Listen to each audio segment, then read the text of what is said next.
할렐루야. 오늘 또 예배 나오신 믿음의 성도님들 주님의 이름으로 환영하고 축복합니다. 예배를 통해서 하나님의 큰 영광 받으실 줄로 믿습니다. 조금 전에 읽었던 하나님 말씀 고린도후서 13장 5절의 말씀 가지고 저는 셀프 검증이 가능한 우리의 구원이라는 말씀을 전하려고 합니다.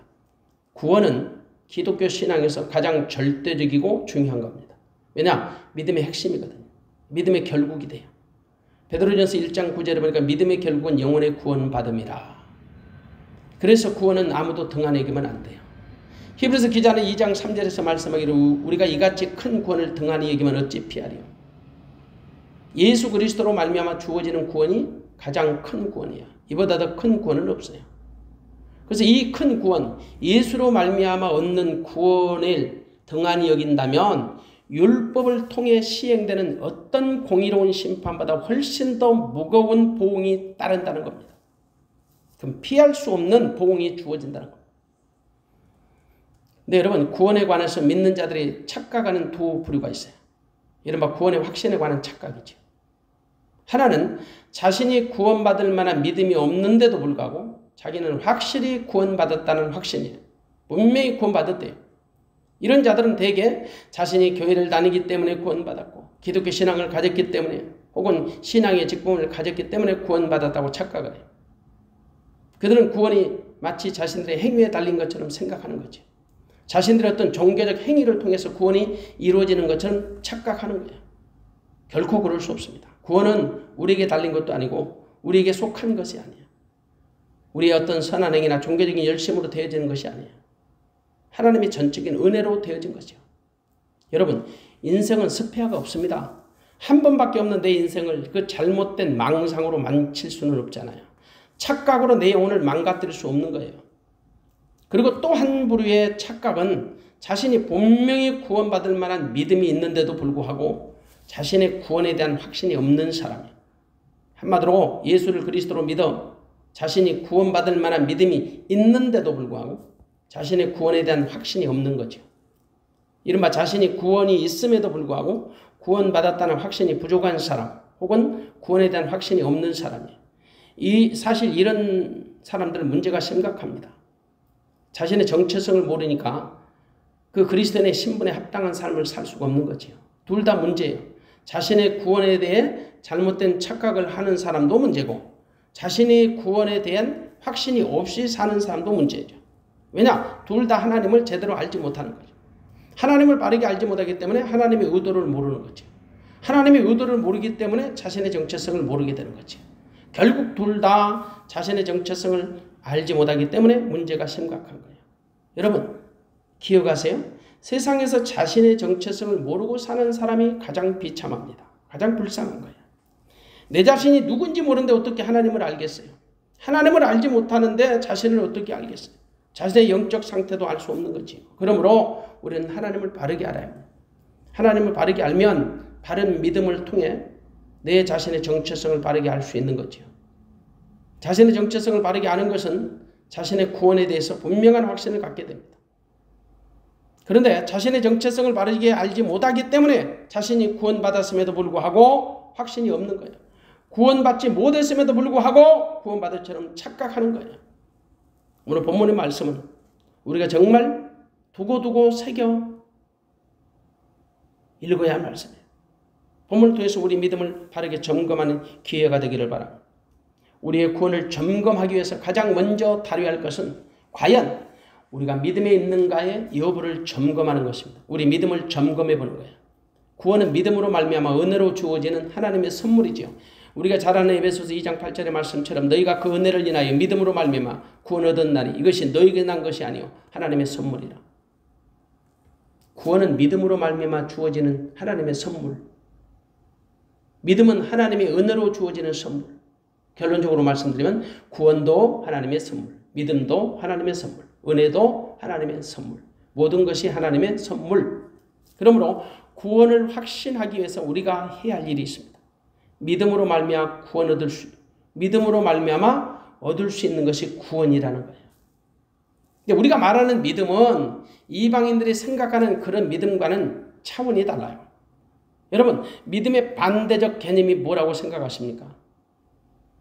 통상적으로는 그 믿음의 반대적 개념은 믿음이 없는 것이죠. 이른바 불신이라고 할 수 있는 거죠.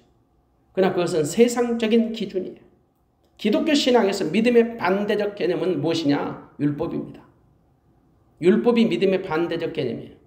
오늘 본문이 우리에게 시사하는 바가 무엇인지 알려면 먼저 고린도 교회 실상을 알아야 합니다.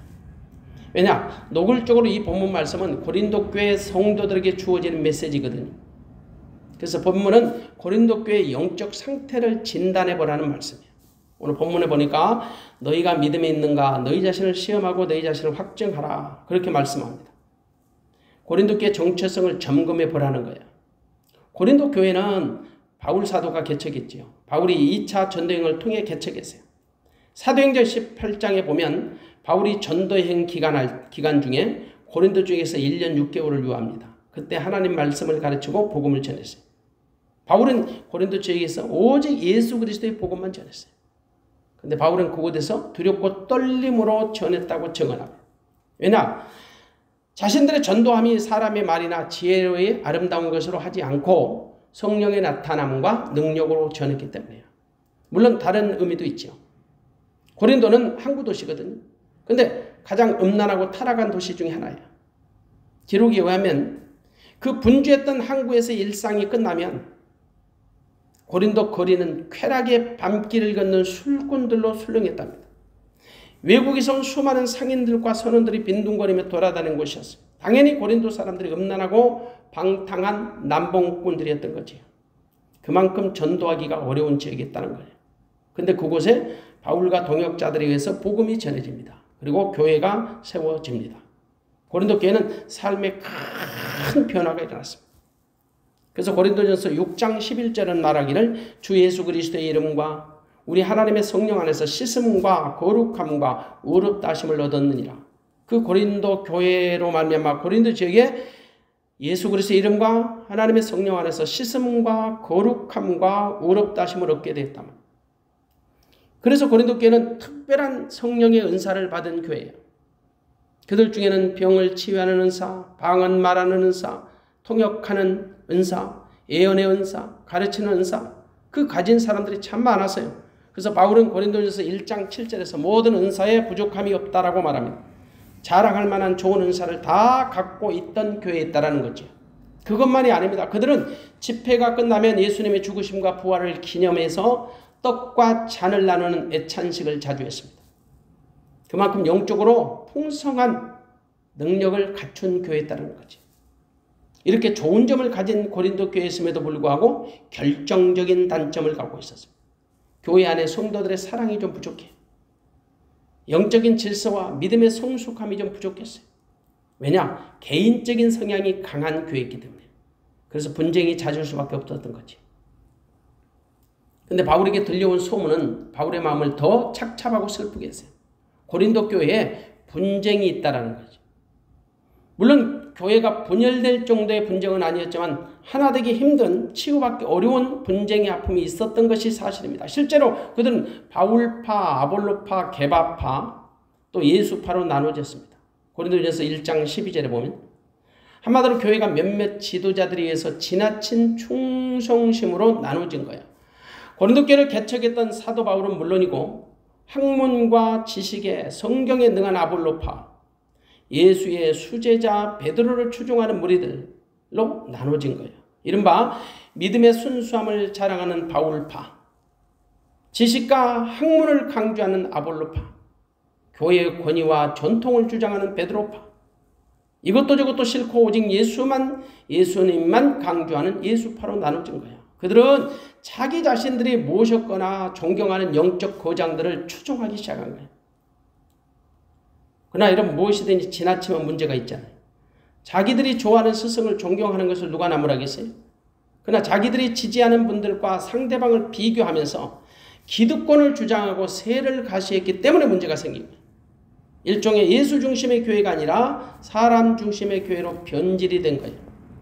교회는 반드시 예수님 중심의 교회가 돼야 합니다. 사람에게 초점을 맞추는 순간 교회는 예수님이 안 보여요. 당시 고린도 교회는 사람 중심의 교회로 변질되어 간 것입니다. 그래서 고린도전서는 사실상 교회론과 성령론을 강조하는 편지입니다. 교회는 절대 분열되면 안 돼요. 그리스도 몸된 교회가 분열되는 것보다 더 아픈 것은 없잖아요. 반드시 교회는 예수 중심으로 하나가 돼야 합니다. 예수님만 나타나고 예수님만 증거되고 예수님만 드러나야 해요. 교회가 사람이나 눈에 보이는 어떤 외적인 현상에 집착하고 그것이 드러나는 순간 예수님은 안 보입니다. 예수님이 안 보이는 교회는 더 이상의 교회가 아닌 거지요. 오늘날 우리 시대 교회의 비극은 무엇일까요? 예수님이 안 보이신다는 거예요. 예수님이 안 계신다는 거예요. 십자가는 세워졌는데 교회의 외적인 것만 자랑합니다. 교회 사이즈와 교인들의 숫자와 재정만 자랑합니다. 교회가 소유한 부동산을 자랑하고 교회가 소유한 학교나 기도원 혹은 복지시설, 사회시설을 자랑합니다. 그리고 담임 목사를 자랑하는데 급급합니다. 물론 그런 것들도 자랑할 만한 충분한 가치가 있겠죠. 그런 것을 자랑하는 것이 무조건 잘못됐다고 말하는 것은 아닙니다. 다만 복음을 위한 자랑이 되어야 한다는 거죠. 복음 없는 자랑이라면 삼가해야 합니다. 바울처럼 예수 그리스도 외에는 자랑하지 말아야죠. 눈에 보이는 외적인 것들을 예수님보다도 자랑하지 말아야 합니다. 그러면 예수님은 안 보이고 사람만 보이게 돼요. 그러면 교회는 심각한 문제에 빠지게 되지. 고린도 교회는 바울이 개척하고 떠난 이후에 그 거짓 교사들이 들어와 가지고 바울의 사도적인 권위를 대적하며 시험하기 시작했어요. 바울에게 그리스도께서 말씀하신 증거를 요구하라고 합니다. 고린도 교회인들을 선동하며 충동질한 것. 바울의 사도적인 권위에 도전한 거죠.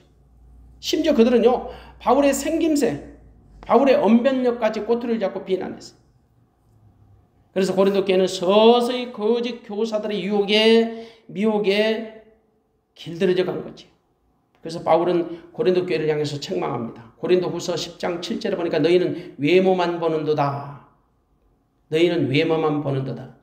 그러면서 한편으로는 자기는 말에는 좌라나 지식에는 그렇지 않다라고 강변합니다. 고린도후서 11장 6절에 보니까 자기는 말에는 좌라나 말을 할 줄 모르지만 지식에는 그렇지 않다. 이유가 뭘까요? 오직 복음을 위해서입니다. 복음으로 세워진 고린도 교회, 복음의 건강한 교회로 거듭나기를 사모하는 바울의 마음이에요. 바울의 관심은 오직 복음, 언제나 선한 복음만 생각하고 복음만 증거하는 복음의 사람이었던 거죠. 그런데 거짓된 교사들은 복음을 무너뜨리고 교회를 무너뜨리고 사도를 무너뜨리는데 심혈을 기울였던 거죠. 그래서 고린도 교회 교인들을 바울로부터 이간시키는데 충동질하는 거예요. 온갖 거짓 선동으로 고린도 교회를 미혹한 것입니다. 오죽하면 바울이 그런 자들을 향해서 내가 다시 고린도 교회를 방문하면 절대 용서하지 않겠다고 엄포를 놔요. 13장 2절에 보니까 1절과 2절을 보십시오. 내가 이제 세 번째 너에게 갈 터이니 두세 증인의 입으로 말마다 확정하리라. 내가 이미 말하였거니와 지금 떠나 있으나 두 번째 대면했을 때와 같이 전에 죄 지은 자들과 그 남은 모든 사람에게 미리 말하노니 내가 다시 가면 용서하지 아니하리라. 이 바울이 쓰는 화법이 아니거든요. 복음을 회방하는 그 원수들을 내가 다시 방문하면 가만 내버려 두지 않겠다는, 세상 말로 완전히 철퇴를 가리라 이 말이죠. 왜? 복음을 회방한 사람들이니까. 복음을 가진 사람이라면 절대 복음을 회방할 수 없어요. 복음이 없는 사람들은 다른 사람을 비판하고 헤아리는 그 시험하는 일에 골몰하죠. 복음이 없는 자들은 자신을 돌아보지 않아요. 자기 눈 속에는 들보는 보지 않고 형제 눈 속에는 티만 보거든. 복음이 없는 사람들은 율법의 사람입니다. 율법의 사람은 기준이 자기예요. 당시 고린도 교회 교인들이 그랬던 거예요. 그래서 바울은 고린도 교회 교인들을 향하여 먼저 너희 자신을 시험해보라고 주문한 겁니다. 너희 자신을 시험해봐라. 여기서 시험하고라는 헬라어는요, 페이라제테입니다. 페이라제테. 페이라제테는 시험하다 혹은 유혹하다는 의미를 갖고 있습니다. 당시 여러분 고린도 교회 교인들은요, 그 바울의 사도적인 권위를 시험했어요. 언제부터인지 모르지만 그들이 바울의 외모나 언변의 트집을 잡기 시작해요. 그래서 바울은 본문을 통해서 고린도 교인들의 그 잘못된 생각을, 잘못된 믿음을 시정해 주는 겁니다. 지적해 주는 거지. 다른 사람을 시험할 것이 아니라 자기 스스로를 시험해 보라. 또한 시험하는 것도 외적인 것으로 하지 말고 내적인 것, 곧 믿음의 여부를 가지고 점검하라는 거죠. 다시 말합니다. 남을 시험하라고 애쓰지 말고 먼저 자기 자신을 시험해 보라는 것. 자기 스스로 믿음의 상태를 점검해 보라는 뜻이죠. 오늘 본문은 구원이 복음으로 된 것이냐 아니면 율법으로 된 것이냐를 판가름하게 합니다. 이것을 확인하는 자기 점검이 됩니다. 내 스스로 복음 안에 있는지 아니면 율법 안에 있는지를 점검해 보라는 거예요. 스스로. 사실 이 점검은 믿음을 가진 사람이라면 반드시 해야 합니다. 왜? 구원에 관한 셀프 점검입니다. 우리가 복음 안에 산다고 말하면서도 어느 순간 율법으로 돌아가 버린 내 자신을 발견할 때가 많습니다. 말로는 복음을 말하는데요. 실제로 율법으로 살아가는 나를 발견하고 실망할 때가 얼마나 많습니다. 당연한 말씀이지만 우리 구원은 믿음으로 말미암아 주어지는 하나님의 선물이에요. 그것을 모르지는 않습니다. 그런데 여전히 율법 안에 살아가는 나를 발견할 때가 종종 있죠. 입술로는 복음을 말하는데 율법으로 살아간 나를 발견합니다. 머리로는 복음을 믿는다고 생각하는데 율법으로 살아가는 나를 발견합니다. 그런 나를 발견할 때 내 자신이 얼마나 추하고 한심스럽고 실망스럽고 대부분 아마 경험이 있을 겁니다. 이 복음의 삶은 내 안에 계시는 주님이 나를 주도하는 삶이에요. 그런데 율법의 삶은 내가 나를 주도하는 삶이에요. 내 삶의 주도권을 누가 갖고 있느냐에 따라서 복음의 삶인지 율법의 삶인지를 분별할 수 있는 것입니다. 복음은 내 자신을 돌아보게 하여요. 내 율법은 다른 사람을 쳐다보게 해요. 그래서 바울은 고린도전서 11장 28절에서 사람이 먼저 자기를 살피라고 당부합니다. 사람이 먼저 자기를 살피라. 자기 자신이 그리스도 안에 거하고 있는지를 스스로 점검해보라는 뜻이에요. 그래서 우리가 먼저 점검할 것은 우리가 과연 믿음에 있는가 여부를 점검하는 것입니다. 믿음이 무엇입니까? 당연히 우리 주 예수 그리스도를 믿는 믿음이죠. 결국 믿음에 있는가 여부를 점검한다는 것은 예수 그리스도를 나의 주인으로, 나의 왕으로, 나의 전부로 모시고 있느냐의 여부를 점검해 보라는 거예요. 이른바 내가 예수님의 성전이 되었느냐 그 여부를 점검하는 거죠. 예수님의 성전이 된 사람은 예수님이 주시는 마음과 생각으로 사는 사람이죠. 왜냐? 예수님은 성전의 머리가 되시고 교회의 머리가 되시는 분이기 때문입니다. 여러분, 모든 생명체는 머리의 통제를 받고 살죠. 예수님은 교회의 머리가 됐어요. 하나님의 독생자 예수를 만물 위에 교회의 머리로 세우셨다라고 말씀하고 있습니다. 그래서 교회된 우리는 마땅히 머리 되시는 그리스도의 통제를 받고 사는 것이 정상이에요.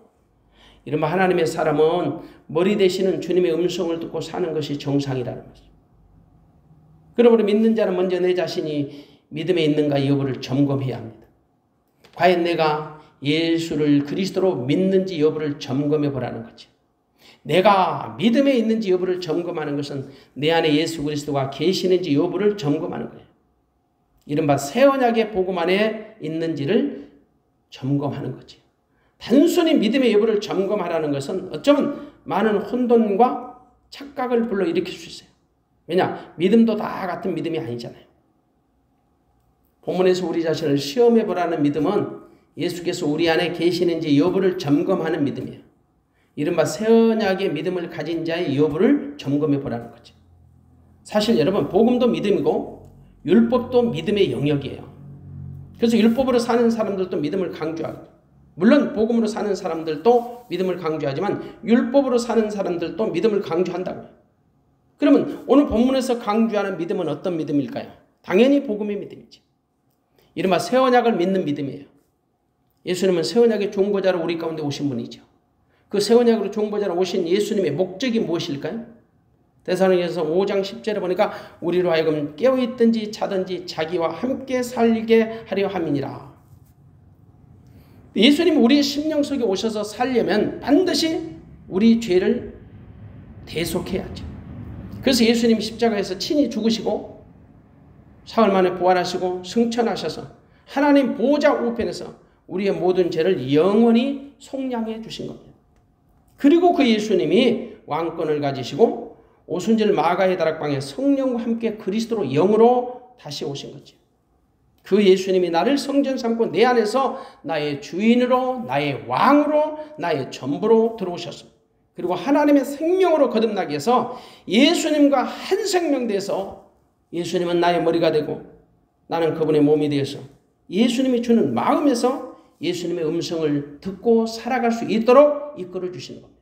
이것을 믿는 것이 복음입니다.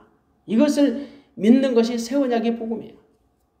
우리는 그 복음이신 예수님을 믿는 것입니다. 그 믿음이 있는지 여부를 점검해 보라는 거예요. 한마디로 그 예수 그리스도가 너희 안에 계신 줄을 너희가 스스로 아느냐는 겁니다. 이것은 율법이냐 복음이냐 아주 중요한 판가름이 됩니다. 근거가 되지. 무엇보다도 구원의 결정적 증거가 돼요.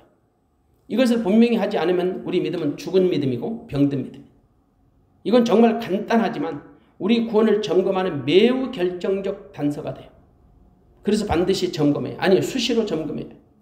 내 안에 예수 그리스도가 계시는지 여부를 점검하는 것은 구원의 효력이 미치는 결정적 증거가 되기 때문이죠. 근데 이 중요한 사실을 대부분의 성도들이 너무 가볍게 치부해버려요. 안 됩니다, 여러분. 내 영혼의 구원이 달린 매우 심각한 문제거든요. 여러분, 보석은 크기로 결정하는 게 아니에요.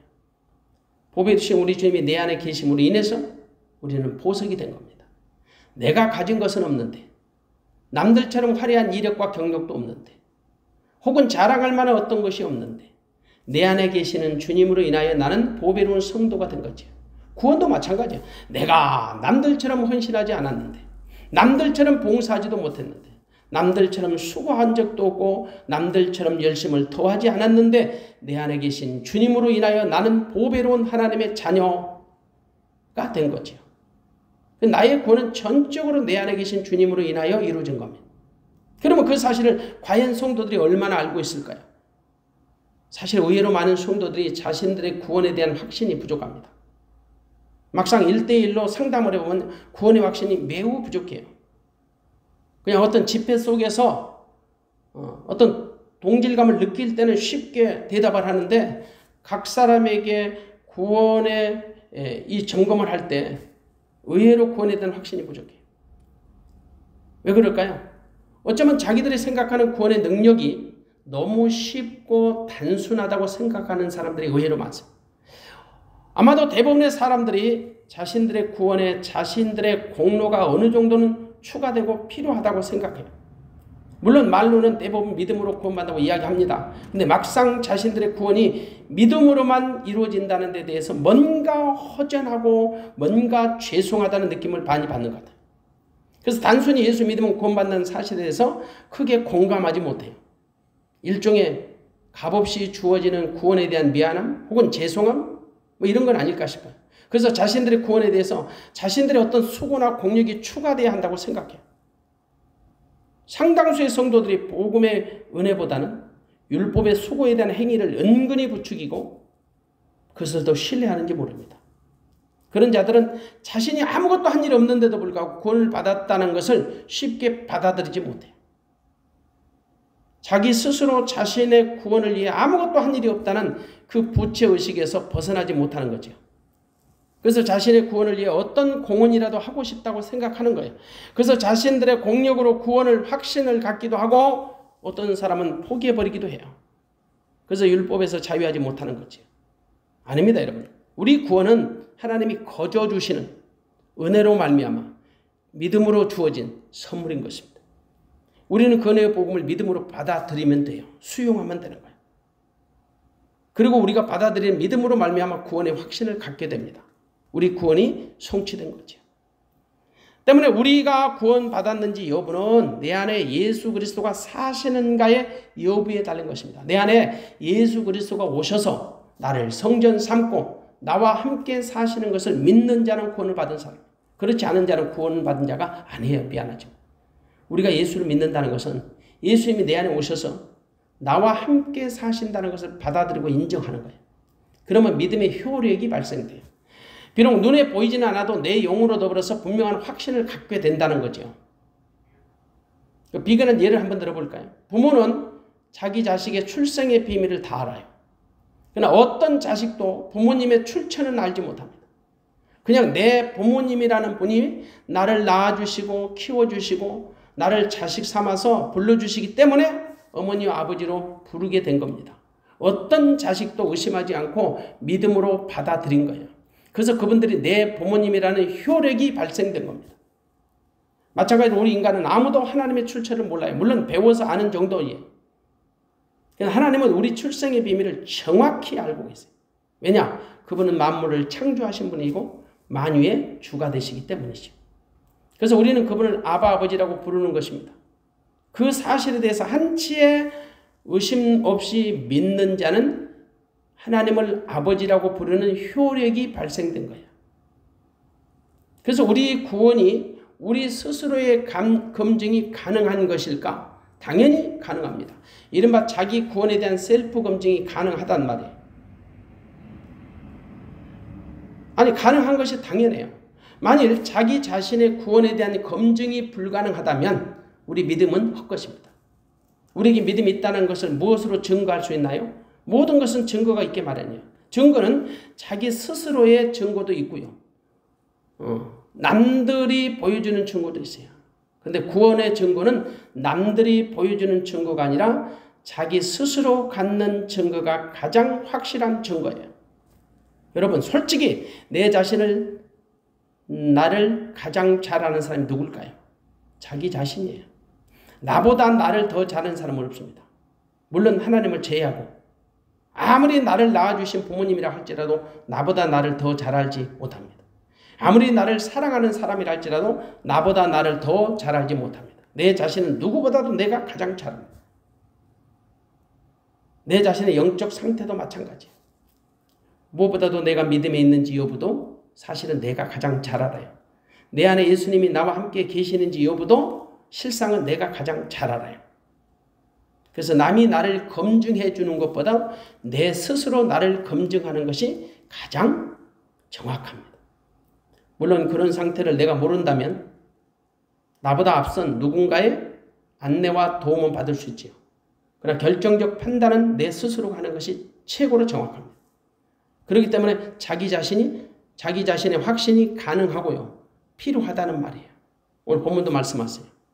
예수 그리스도께서 너희 안에 계신 줄을 너희가 스스로 알지 못하니 그렇지 않으면 너희가 버리운 자니라. 너희가 스스로 알지 못하니 그렇지 않으면 너희가 버리운 자니라. 바울은요, 고린도 교회 교인들에게 예수 그리스도가 너희 안에 계신 줄을 너희 스스로가 아는 것이 지극히 정상이라고 가르칩니다. 그것이 믿음의 원칙이에요. 만일 모른다면 버리운 사람이에요. 한마디로 하나님의 사람이 아닌 거죠. 이른바 구원받은 성도가 아니라는 말이에요. 아주 간단한 말씀이지만 아주 충격적인 말씀이에요. 우리 가끔씩 우리 안에 예수님이 계신지 여부를 우리가 어떻게 알 수 있느냐고 항변하는 사람들이 있어요. 여러분, 우리 안에 계신 예수님, 나와 함께 계신 예수님, 우리가 알지 못할까요? 아는 것이 정상이에요. 모른다면 문제가 심각하죠.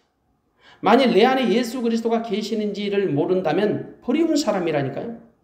이렇게 충격적인 말씀을 하세요. 그런데 바울이 고린도 교회 교인들에게 이런 충격적 말씀을 전하는 이유가 뭘까요? 당시 고린도 교회 교인들의 믿음의 수준이 자기 안에 계시는 예수를 보지 못하고 알지 못했던 거죠. 한마디로 복음적 믿음이 아니었던 거예요. 그들은 육신의 눈으로 드러나는 현상을 믿음의 대상으로 여겼던 거죠. 그런 것들을 믿음의 수준으로 착각을 한 거예요. 그래서 바울의 사도성에 대한 시비와 논쟁과 의심을 하기 시작한 거죠. 물론 이것은 거짓 교사들의 농간에 물들여졌기 때문이에요. 하지만 바울은 그들에게 자기 안에 계신 예수님을 확신했습니다. 그러면서 바울과 동역자들이 버리운 자가 되지 아니한 것을 고린도 교회 교인들이 알기를 바란다고 하소연하는 거예요. 6절에 보니까 우리가 버리운 자 되지 아니한 것을 너희가 알기를 내가 바라고, 우리가 버리운 자가 되지 아니한 것을 너희가 알기를 내가 바란다는 것은 우리 안에 예수님이 계시다는 것, 예수님이 계시는 것을 아는 사람은 버리운 사람이 아니거든요. 예수님이 스스로 계시다는 것을 알지 못하는 사람은 버리운 사람이에요. 그러니까 우리가 버리운 자가 되지 않은 것, 우리 안에 예수님이 계시다는 것을 너희가 알기를 내가 원한다, 이 말입니다. 버린 자가 아니라는 것은 예수 안에 있다라는 거죠. 결국 고린도 교회 교인들이 복음의 눈이 뜨이기를 간구하는 말이에요. 비록 그들이 거짓 교사들의 꾀임에 빠져가지고 사람을 위험으로 판단하고 모함하고 있지만 그것은 구원의 믿음이 아닌 거지요. 부디 고린도 교회 교인들이 영안이 열려서 자기 안에 계시는 예수님을 보기를 원한다는 말입니다. 누구든지 예수를 그리스도로 믿는 사람이라면 자기 안에 계신 예수님을 보는 것이 정상이에요. 그 사람이 진정한 그리스도인이에요. 그 사람이 구원받은 성도예요. 그렇다면 우리 구원을 우리 스스로 알 수 있는 것일까? 당연히 알 수 있습니다. 아니, 아는 것이 정상입니다. 왜냐? 성령 하나님이 친히 알려주시기 때문에. 로마서 8장 16절에 보니까 성령이 친히 우리 영으로 더불어 우리가 하나님의 자녀인 것을 증거하시나니. 성령이 내 영으로 더불어서 내가 하나님의 자녀인 것을 증거해 주십니다. 그리고 무엇보다도 성령으로 아니하고는 예수를 주시라고 할 수 없습니다. 그러므로 예수를 믿는 사람은 성령 받은 사람이에요. 성령 받은 사람은 당연히 예수를 믿는 사람이에요. 성령은 예수 그리스도의 가르치심을 생각나게 하고요. 그 가르치심 우리에게 적용시켜주는 하나님이세요.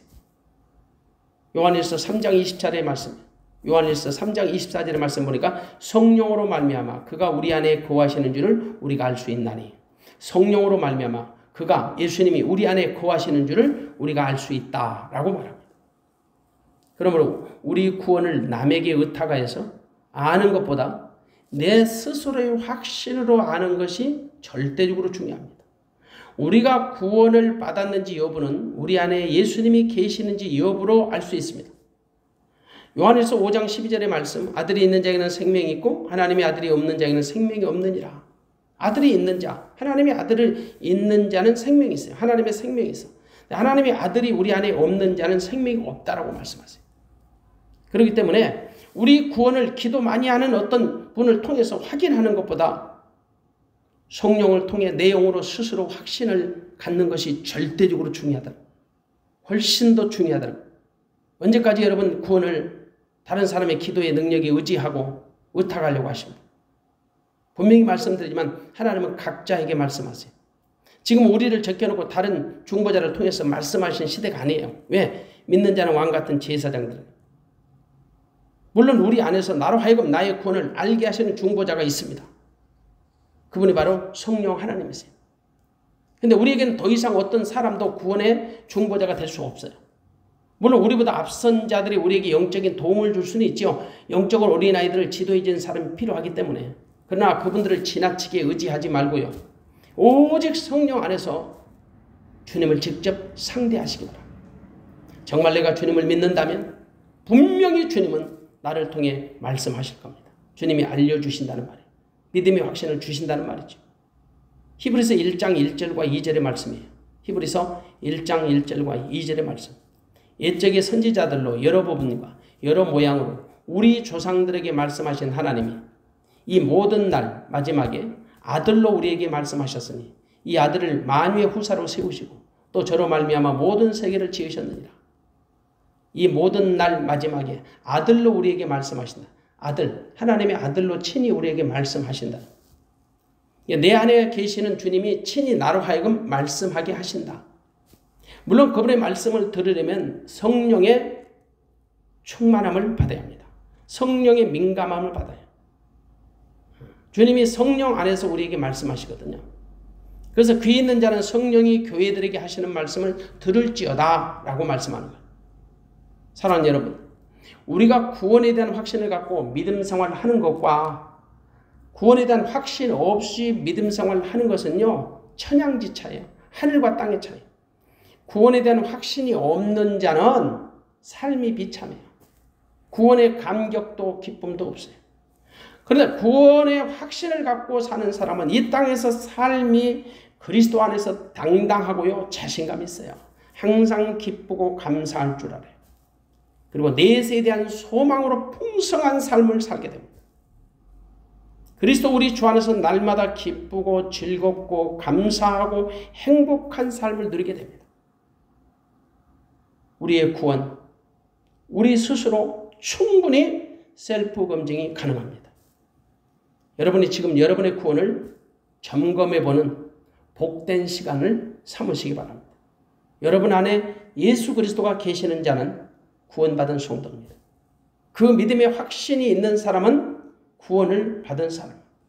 하지만 그런 믿음의 확신이 없다면 여러분의 구원의 믿음을 다시 한번 점검해 보시기 바랍니다.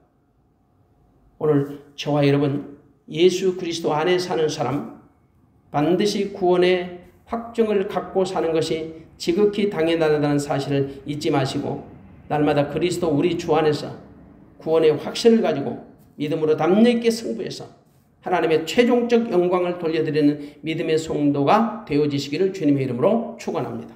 기도하겠습니다.